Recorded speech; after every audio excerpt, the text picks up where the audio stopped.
지난 시간까지 우리가 함께 나눴던 말씀은 오순절에 임하였던 성령의 임재의 놀라운 역사, 이 일로 인해서 그들은 성령의 충만함을 받게 됐고 새 언어, 곧 방언을 말하게 됩니다. 이때에 오순절이었기 때문에 많은 유대인들이 각 지역에서 또한 자기가 살고 있는 다른 나라들에서 예루살렘으로 순례로 왔는데, 이때에 하나님께서 그들 가운데 행하시는 놀라운 일들을, 또한 그 일을 말함을 그들이 보고 굉장히 놀라게 됩니다. 본문은 베드로가 대표로 나서서 그들을 향한 하나님의 귀한 역사를 설명하는 이러한 설교 메시지인데요, 이때에 오늘 본문의 말씀을 통해서 베드로는 강력한 복음을 그들 가운데 제시하게 되는 것을 보게 됩니다. 그렇다면 그가 전한 복음의 핵심 메시지는 무엇일까요? 두 가지를 우리가 함께 나누는데, 이 메시지는 우리가 다 알고 있는 내용입니다. 이 내용을 다시 한번 우리가 되새기고 또 교리적으로 정리를 하고 일단 우리의 삶에 적용했으면 좋겠습니다. 첫 번째, 우리에게 주시는 메시지는 그리스도의 죽음에 관한 것입니다. 함께 따라할까요? 예수님은 나의 죄를 대신 지고 죽으셨습니다. 자, 여러분에게 묻고 싶습니다. 정말 예수님이 여러분의 죄를 대신 지고 십자가에 못 박혀 죽으셨음을 믿으십니까? 주님의 보혈이 여러분의 죄를 씻으심을 정말로 믿으십니까? 이건 너무나도 중요한 질문이고 복음의 핵심입니다. 본문 22절, 23절을 다 같이 함께 읽겠습니다. 이스라엘 사람들아, 이 말을 들으라. 너희도 아는 바와 같이 하나님께서 나사렛 예수로 큰 권능과 기사와 표적을 너희 가운데서 베푸사 너희 앞에서 그를 증언하셨느니라. 그가 하나님께서 정하신 뜻과 미리 아신 대로 내준 바 되었거늘 너희가 법 없는 자들의 손을 빌려 못 박아 죽였으나. 아멘. 자, 베드로는 왜 예수님이 그리스도인지를 설명하고 있습니다. 주님은 3년간의 공생애를 참 사역을 제자들과 함께 이루셨습니다. 이때에 큰 권능과 기사와 표적을 행하셨음을 베드로는 힘있게 증언합니다.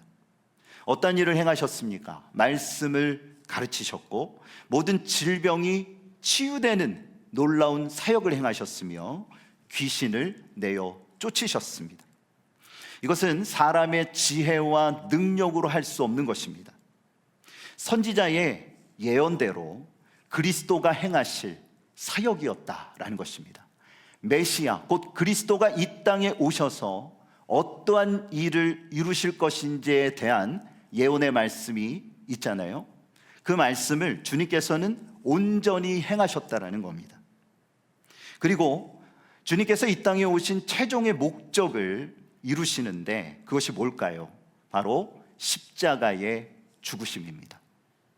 아버지의 뜻에 따라 그는 어린 양이 되셨고 그 사명을 감당하기 위하여 묵묵히 고난과 십자가의 길을 걸으셨습니다. 죄가 없으신 그분이 세상의 모든 죄를 대신 지고 십자가에 못 박혔던 겁니다. 세례 요한이 주님을 처음 만났을 때에 그의 제자들에게 이렇게 말을 하죠. 요한복음 1장 29절에 우리 다 같이 함께 읽겠습니다. 보라, 세상 죄를 지고 가는 하나님의 어린 양이로다. 아멘. 이 말씀의 의미가 굉장히 큽니다. 이분이 바로 메시아라고 분명하게 말하는 것입니다. 구약에 예언되어진 세상 죄를 대신 지고 가시는 어린 양이다. 이분이 바로 메시아다라는 것을 분명하게 선포하는 겁니다. 우리는 예수님의 죽음으로 죄에서 자유함을 얻게 됐습니다. 정말 아멘이세요? 정말 아멘으로 고백하십니까? 주님의 죽음, 십자가의 그 피 흘림이 우리를 죄에서 완전한 자유로, 그 자유를 얻게 하는 그 은혜가 우리 가운데 부어졌어요. 이것은 예수 그리스도를 구세주로 영접한 모든 자들에게 베풀어지는 하나님의 은혜이고 구원의 선물입니다. 우리의 노력이 아닙니다. 나의 능력이 아닙니다. 여러분, 유대인들은 아브라함의 후손이기 때문에 당연히 구원을 받는다 믿었습니다. 그런데요, 신약에서 분명하게 말하는 건 뭡니까? 사도들, 그들이 선포하고 모두 다 일치하여 증언하는 것이 무엇입니까? 여러분, 구원은 혈통으로 받는 게 아니에요. 믿음의 역사라는 것입니다. 내가 정말로 예수 그리스도를 영접하고 그분을 믿고 고백하며 나아가게 될 때에 하나님께서는 구원을 선물로 주십니다. 이것은요, 신분의 변화를 뜻하는 거예요. 우리는 어떠한 사람이 됩니까? 예수 그리스도를 믿어 영접함으로 여러분은 어떠한 존재죠? 하나님의 자녀라는 것입니다. 하나님의 자녀입니다. 또한 하나님의 자녀는 하나님 나라의 상속자라는 거예요. 나는 하나님의 나라의 상속자. 하나님 나라의 상속자라는 게 무슨 의미입니까? 바로 우리는 하늘의 시민권을 갖고 살아간다는 거죠. 이 땅에서 우리는 대한민국이라는 이 참 축복받은 이 나라에서 믿음으로 살아가고 있잖아요. 그러므로 여러분은 대한민국의 시민권을 갖고 계세요. 별로 우리 다 같이 한번 민증을 한번 이렇게 꺼내 볼까요? 그러면 이게 별거 아닌 것 같지만 외국에서 온 사람들은요, 얼마나 부러운 일인지 알 수 없어요. 그 나라의 시민권을 갖고 있다는 것, 우리는 당연한 것처럼 생각할지 모르겠지만 이것은 정말로 소중한 것입니다. 마찬가지로 우리는 하나님 나라, 우주적인 관점에서 바라봤을 때 우리는 하나님 나라의 상속자, 곧 시민권자가 되었다라는 것입니다. 바울은 이렇게 말합니다. 로마서 8장 16절, 17절 전반절 함께 읽겠습니다. 성령이 친히 우리의 영과 더불어 우리가 하나님의 자녀인 것을 증언하시나니 자녀이면 또한 상속자, 곧 하나님의 상속자요 그리스도와 함께한 상속자니. 아멘. 여러분은 그리스도와 함께한 상속자입니다. 주님의 나라에서 하나님의 은혜 속에 우리가 영원한 삶, 영생을 누리는 놀라운 은혜와 복이 예비되어져 있다라는 것입니다. 이 모든 것은 전적인 하나님의 은혜입니다. 나의 공로도 아니고 나의 어떠한 능력과 힘도 아닙니다. 하나님의 은혜라는 거예요. 이 은혜가 어떻게 주어진 겁니까?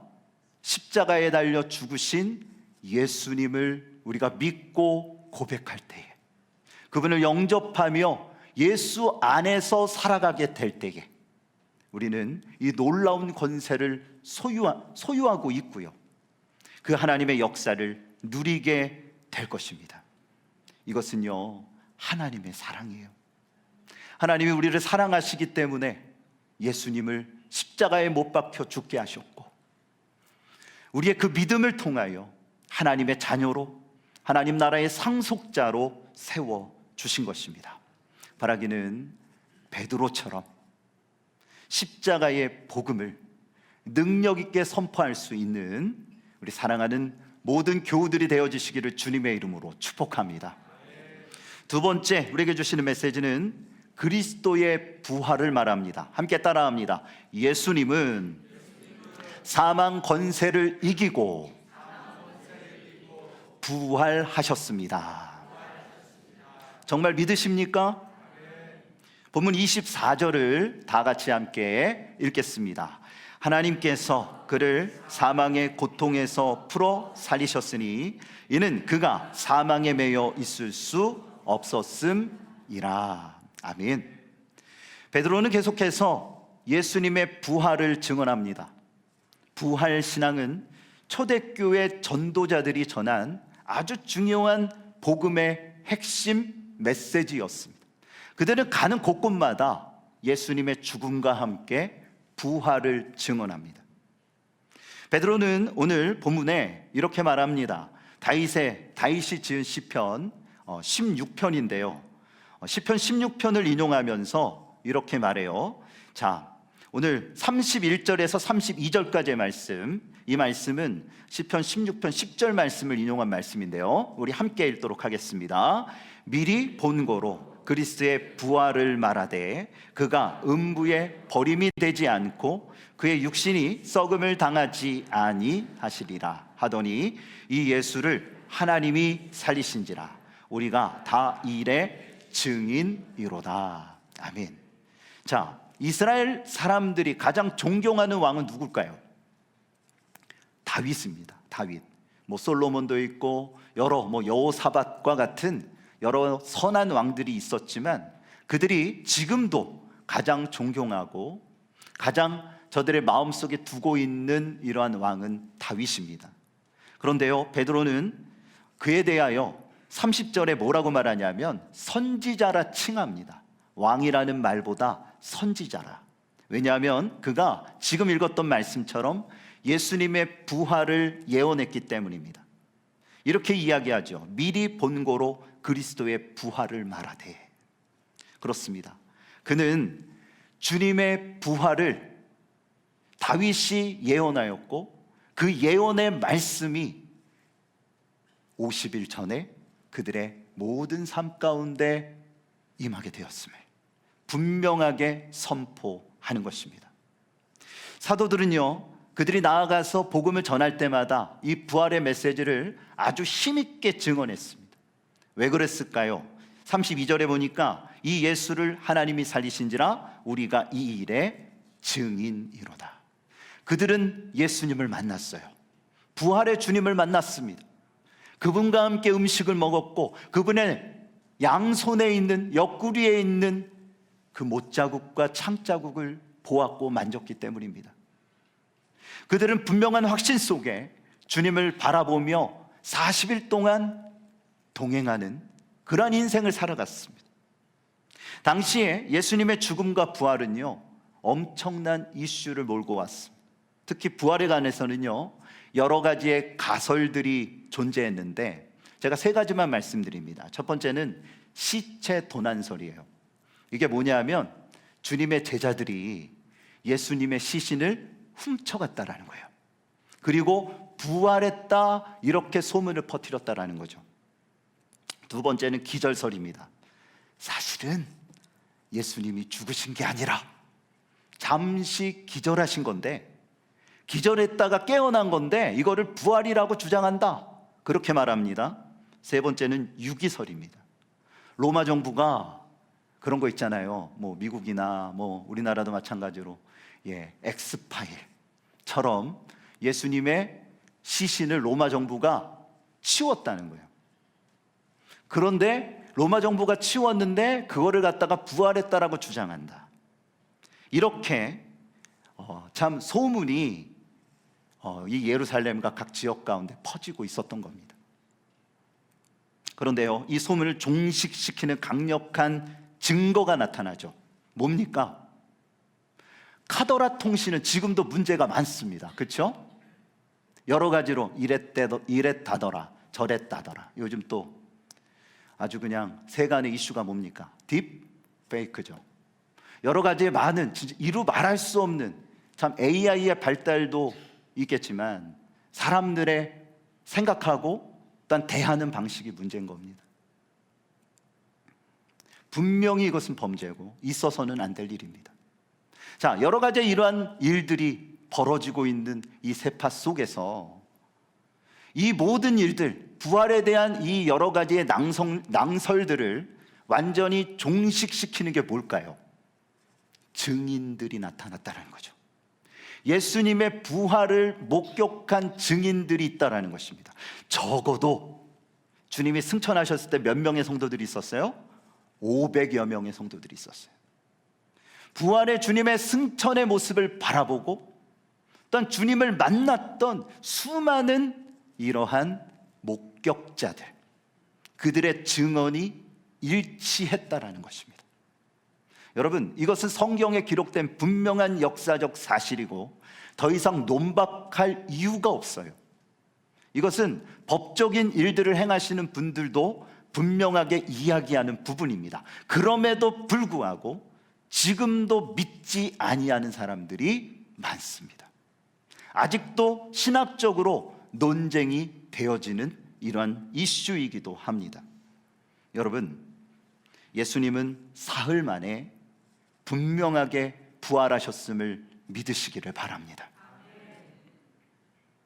바울은 이렇게 증언합니다. 우리 고린도전서 15장 19절 20절 말씀을 다 같이 함께 읽겠습니다. 만일 그리스도 안에서 모든 사람 가운데 우리가 더욱 불쌍한 자이리라. 그러나 이제 그리스도께서 죽은 자 가운데서 다시 살아나사 잠자는 자들의 첫 열매가 되셨도다. 아멘.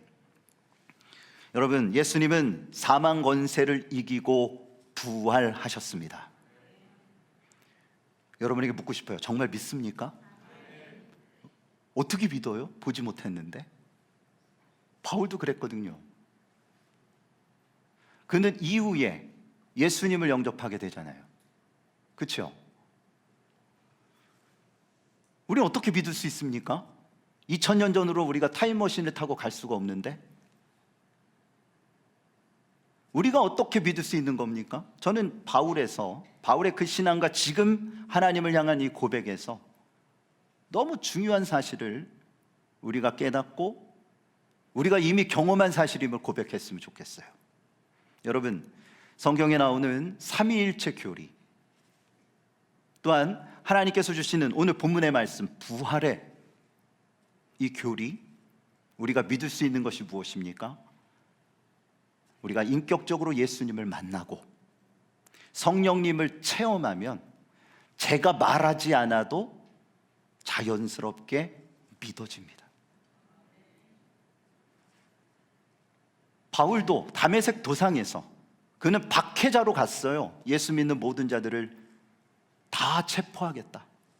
그들을 없애는 것이 그의 사명이었었어요. 그런데 그는 어떻게 합니까? 그 길을 나아가는 그 길 가운데 예수님을 만나잖아요. 주님의 음성을 듣잖아요. 완전히 고꾸라지잖아요. 앞을 볼 수 없는 상태가 됩니다. 엄청난 패러다임 시프트를 경해요. 내가 믿었던 것들이 다 잘못됐구나. 내가 지금 행하는 이 모든 일이 잘못된 것이구나. 정말 예수님이 부활하셨구나. 예수님이 그리스도라는 것을 그는 믿게 되고 확신하게 되고요. 이제는 박해자에서 박해를 받는 주님을 향한 전도자로 그의 인생이 변화되는 거예요. 이것은 성령의 역사고 성령께서 그를 향하여 분명히 주님이 부활하셨음을 증언하셨기 때문에 믿어지는 거예요. 여러분, 지금 배운다 해서 제가 설교를 아무리 열심히 잘한다 해서 여러분의 이성적으로, 여러분의 체험적으로 믿어지는 겁니까? 아니에요. 이것은 성령의 역사입니다. 우리가 주님을 만나고 주님 안에서 고백하고 주님 앞에 엎드릴 때에 성령께서 역사하여 주셔서 우리가 전인격적으로 그분을 만나게 되고요, 그분을 믿을 수 있게 되는 것입니다. 이제 그리스도께서 죽은 자 가운데서 다시 살아나사 잠자는 자들의 첫 열매가 되셨도다. 이것이 기독교의 소망이에요.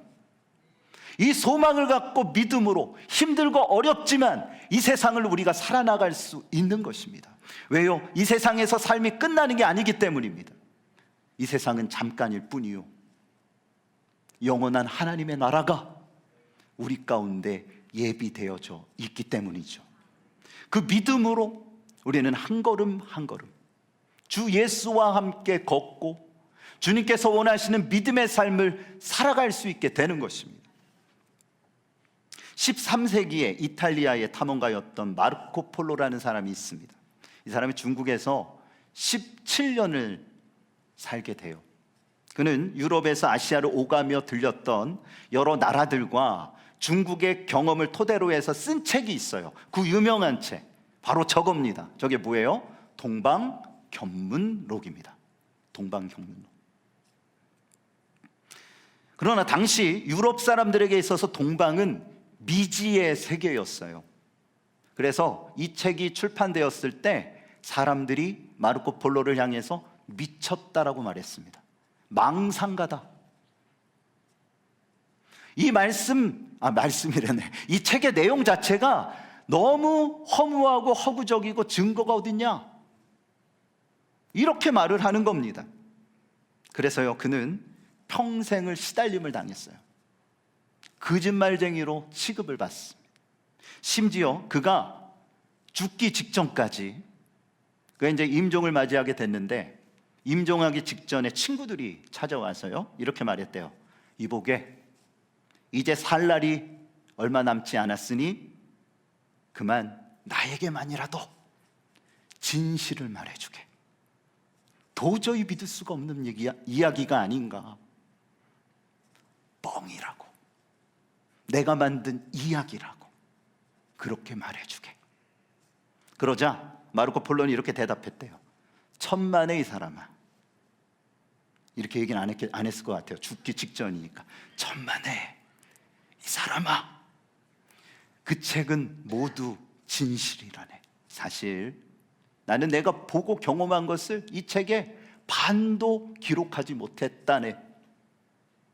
나는 확신하지만 머지않아 자네들, 그리고 어쩌면 자네의 후손들이 그 진실을 알게 되는 날이 올 것이라네. 그렇게 말을 했다라고 합니다. 여러분, 그가 이렇게 끝까지 확신할 수 있었던 게 뭐예요? 그가 경험했기 때문에 그래요. 목격했기 때문에 그래요.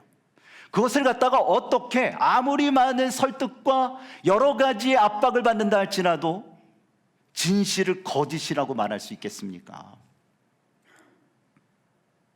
믿음의 삶도 마찬가지예요. 우리가 이 세상을 살아갈 때 수많은 사람들이요, 예수 그리스도를 부인합니다. 그냥 성인으로 치부할 뿐입니다. 여러분은 어떠하십니까? 예수님의 죽음과 예수님의 부활을 분명하게 믿고 확신하고 계십니까? 우리는요, 그런 믿음과 확신이 있어야 돼요. 정말로 주님을 바라보며, 이 사건이 2000년 전에 일어난 때가 아니에요. 2000년 전에 일어난 이 사건은 나 때문에 일어난 거예요. 여러분 때문에 일어난 거예요. 왜요? 예수님이 십자가에 달려 죽으신 이유가 뭡니까? 나의 죄 때문에. 또한 예수님이 부활하신 이유가 뭡니까? 나에게 소망을 주시기 위하여. 그 믿음과 확신이 우리 가운데, 정말로 우리의 삶 가운데 크게 역사하고 있는 거예요. 베드로는요, 자신이 만난 예수님을 자신 있게 결론적으로 이렇게 선포합니다. 오늘 보면 36절을 다 같이 함께 읽겠습니다. 그런즉 이스라엘 온 집은 못 박은 이 예수를 하나님이 주와 그리스도가 되게 하셨느니라 하니라. 아멘. 뭐라고 고백합니까? 예수님은 주님이시고 그리스도이시다라는 거예요. 나를 위하여 십자가에 달려 죽으신 예수님, 나를 위하여 부활의 소망이 되신 예수님, 그분은 주님이시고 그리스도이시다. 여러분, 여러분의 신앙은 어떠합니까? 제가 지난주에 목청을 높여 말씀드렸던 메시지가 뭐예요? 정체하는 신앙이 되지 말자. 그런데 이 세상을 바라볼 때, 또 제 자신을 바라볼 때 정말 하나님을 바라보며 믿음 안에서 깨어있는 신앙인가? 다시 한번 되짚어보게 됩니다. 여러분, 뜨거운 신앙입니까? 아니면 냉랭한 신앙입니까? 아니면 이도 저도 아닌 미지근한 신앙입니까? 요즘 한국교회를 바라볼 때 미지근한 신앙인들이 너무 많아요. 이것도 아니고 저것도 아니고 하나님을 믿는 것 같기도 하고 아닌 것 같기도 하고, 기도는 하는 것 같은데 분명한 믿음이 있는 것 같기도 하고 아닌 것 같기도 하고, 아리까리한 신앙인들이 너무 많아요. 여러분은 믿는 분입니까? 정말로 뜨거운 역사와 하나님의 은혜를 이 땅 가운데 선포하는 믿음의 사람입니까? 이걸 알기 위해서는요, 나의 모습을 보면 알아요. 내가 예수님을 증언하고 있나? 여러분, 처음 예수님을 만나게 되었을 때, 성령의 능력을 체험하게 되었을 때 어땠습니까?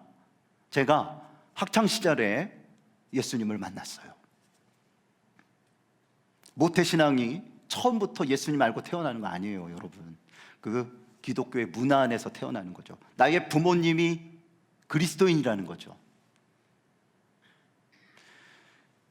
저는 기독교 문화 안에서, 목회자 가정 안에서 그렇게 성장했어요. 그런데 어떤 생각을 가졌냐면, 나의 부모님이 목회자니까 나 또한 당연히 구원을 받겠지. 유대인들과 같은 생각인 거죠. 혈통에 따른 구원을 나도 모르게 그렇게 따르고 있었던 것 같아요. 그런데요, 교회에서 열린 부흥회 때 성령을 경험하게 됐어요. 예수님이 나의 진정한 주인이시요 그리스도이심을 고백하게 됐어요. 그러자 어떠한 역사가 나타났냐 하면, 내가 만난 예수님을 전하지 않고는 견딜 수가 없는 거예요.